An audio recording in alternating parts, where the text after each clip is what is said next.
Recently, a massive 100 billion rand fund was launched by the South African government to reshape the business landscape. Is this the solution that is required to change things in the business environment, or is this another recipe for more challenges later on? Stay tuned as we unpack this controversial plan in this video.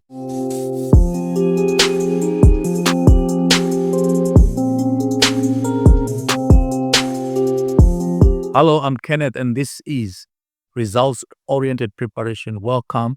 This is where early preparation equals excellent results. And thank you so much for all our new subscribers. And if you have not yet subscribed, please do subscribe to the channel. We really appreciate all your inputs, all your comments. Thank you so much. In an article by the Business Tech, it was reported that the South African government recently launched a massive 100 billion rand fund, and this fund is earmarked to help black-owned businesses, especially SMMEs, which are small, medium, and micro enterprises, to get the much-needed support that they need.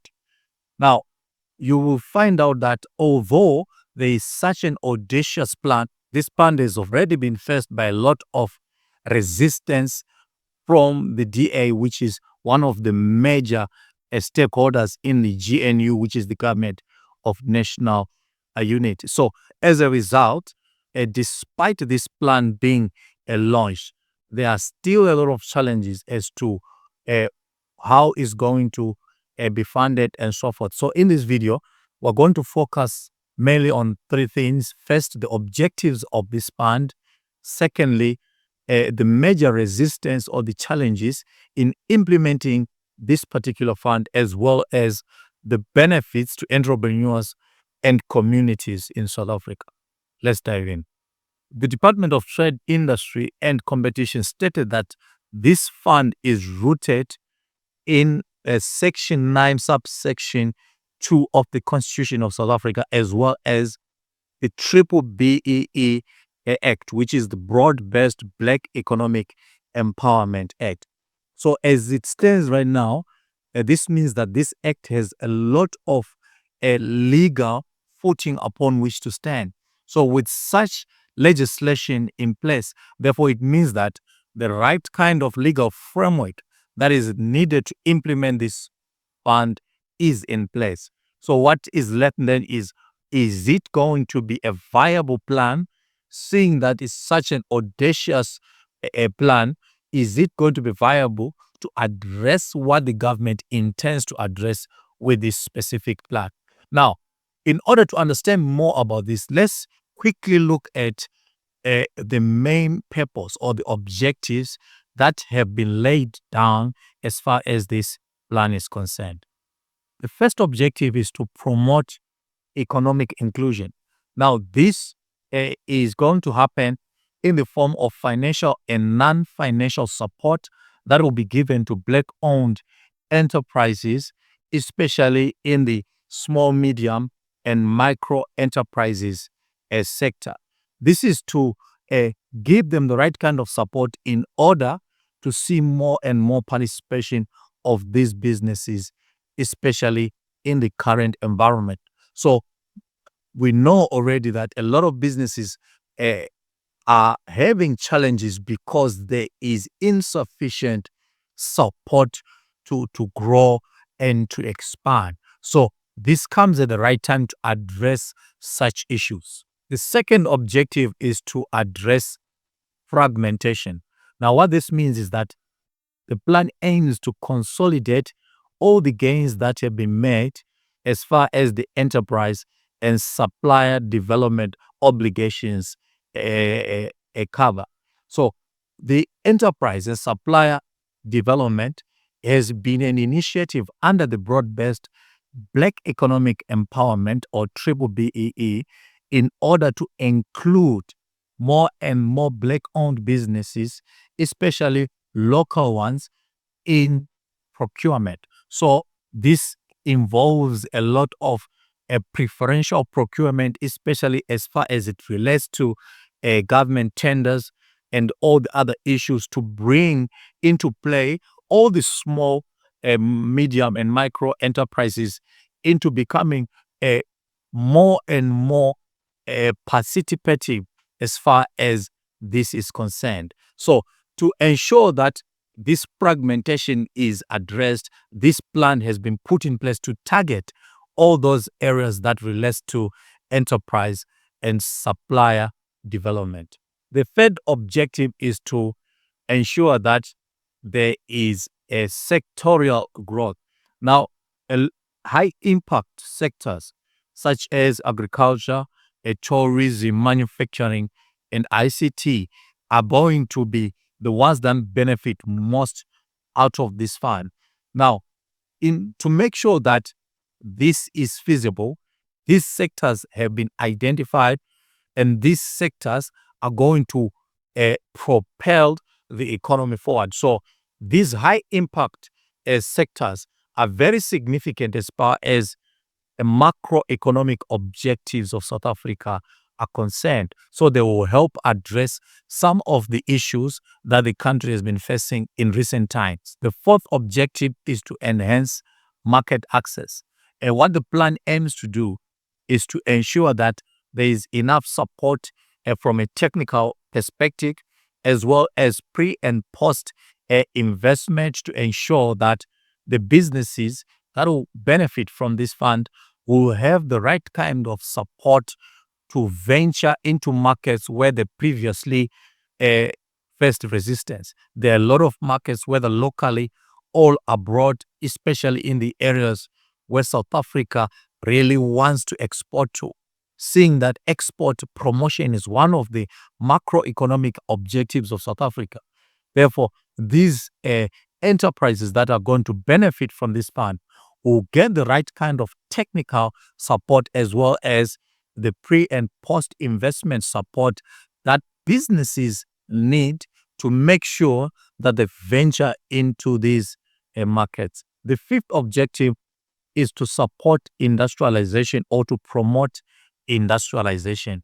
Now, this means that this plan is going to be aligned to the South African industrial policy. Now, the South Africa industrial policy is a guideline that shows exactly how South Africa intends to develop its industries. Now, there are so many sectors and so many industries in South Africa, and the industrial policy deals with specifics as far as every industry in South Africa is concerned. So therefore, the plan will be aligned to the policy to ensure that there's congruency as far as the economic policy is concerned and the new plan that has been launched. The sixth objective is to make sure that it boosts economic growth. Now, boosting economic growth has been one of those objectives that South Africa has always set on year, from one economic period to another.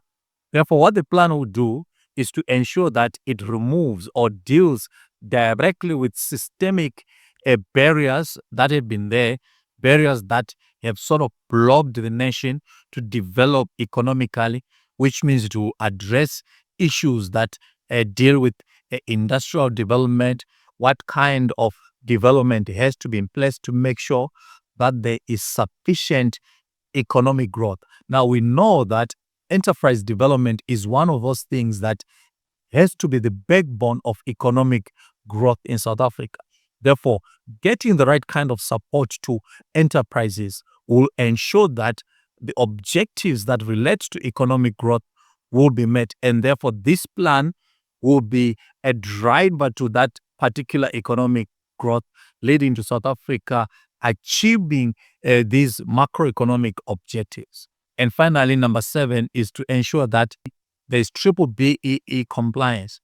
The plan aims to increase or have a greater compliance with structures that are in the BBBEE, which means we're looking at things such as black ownership, black management, and so forth in major enterprises that will be beneficiaries to this particular fund.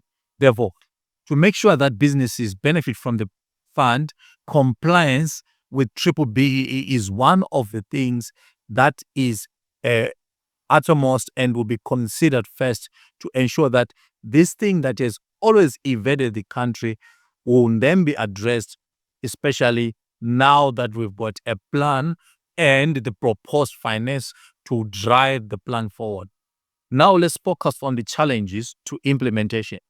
One of the major challenges to implementation are political challenges. Now, already, as I said at the opening of this video, the DA, which is one of the major participants in the GNU, which is the Government of National Unity, outright opposed this plan. Now, they've stated that there are major structural or implementation challenges without really giving specific as to what those challenges are.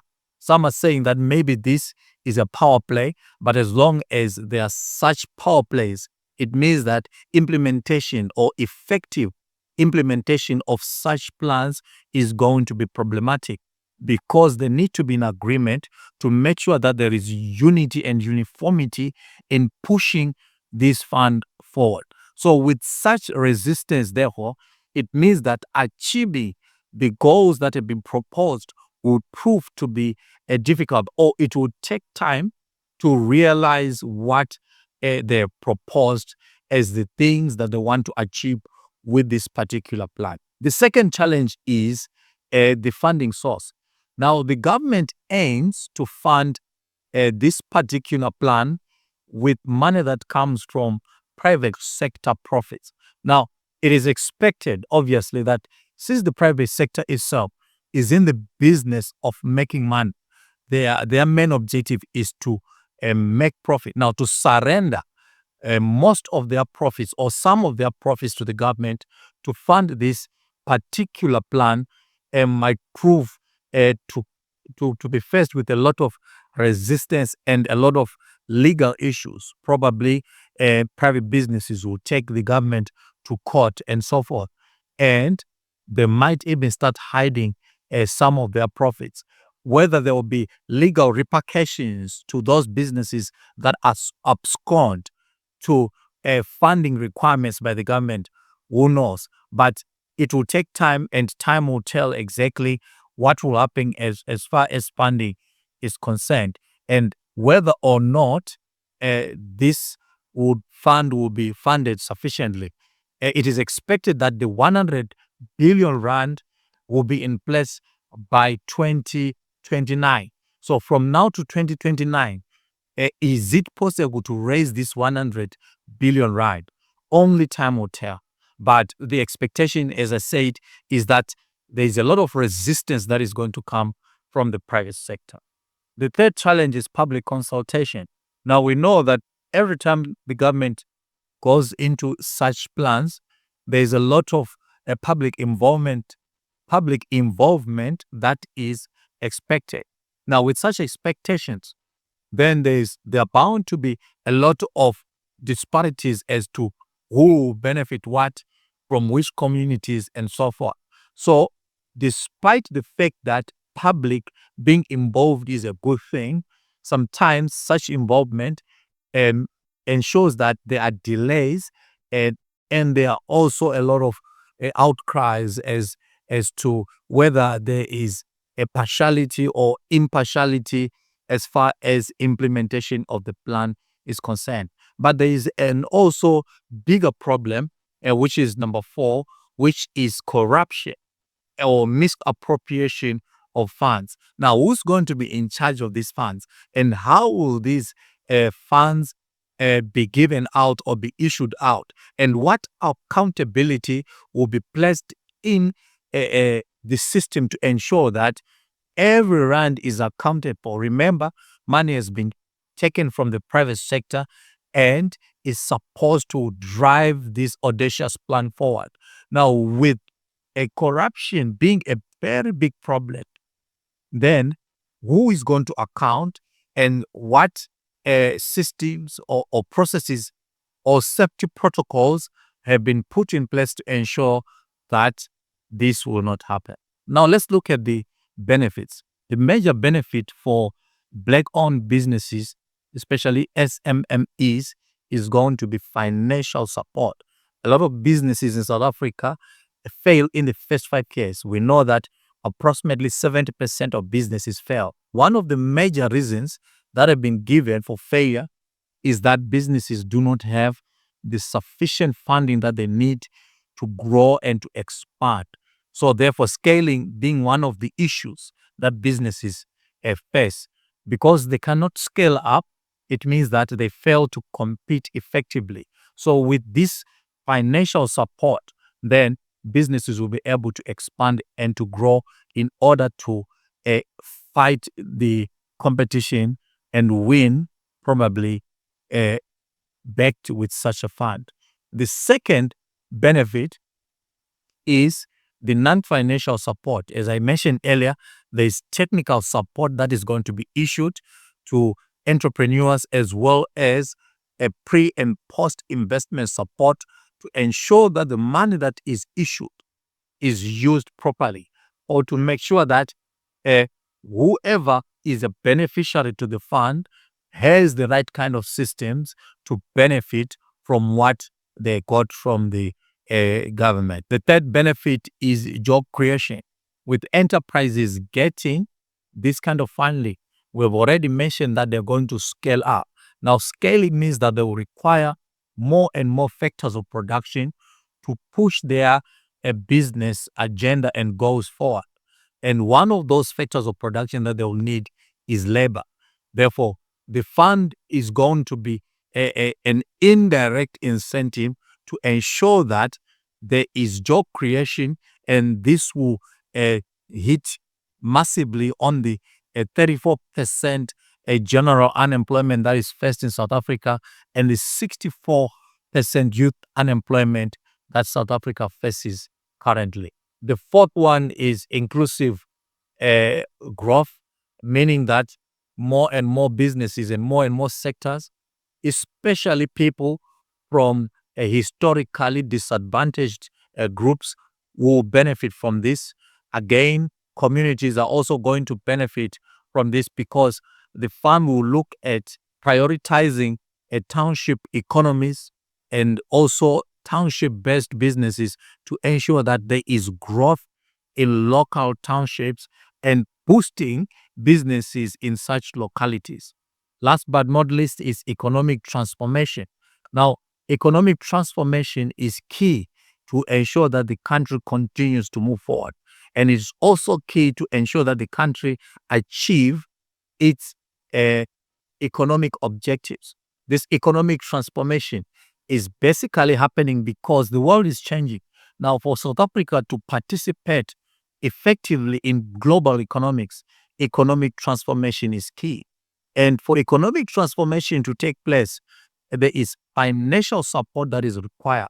So this 100 billion rand support will go a long way to ensure that there's economic transformation in major sectors, like I said, in agriculture, in manufacturing, in ICT, which are some of the sectors that are at the forefront of pushing the agenda of economic development for South Africa. Now, whether or not this fund is going to achieve its goals, it will depend primarily on how it is implemented. We have seen already with the pushbacks from major opposition parties like the DA, and also some of the other challenges that are going to happen.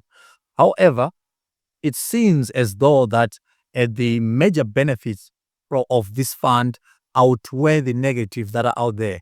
But we'll see as time goes on exactly how it will be implemented, whether it will be done according to plan, whether there will be so much friction or deviations that pull things apart. Only time will tell. I'm interested to hear from you exactly what you think about this, a particular fund, about the plan that has already been launched, and whether or not businesses, especially private businesses, should be backing such a fund. Please also give the video a thumbs up and comment. Please do comment and subscribe if you have not yet subscribed. Thank you so much for watching. This is results-oriented preparation. We'll see you in the next video. Bye.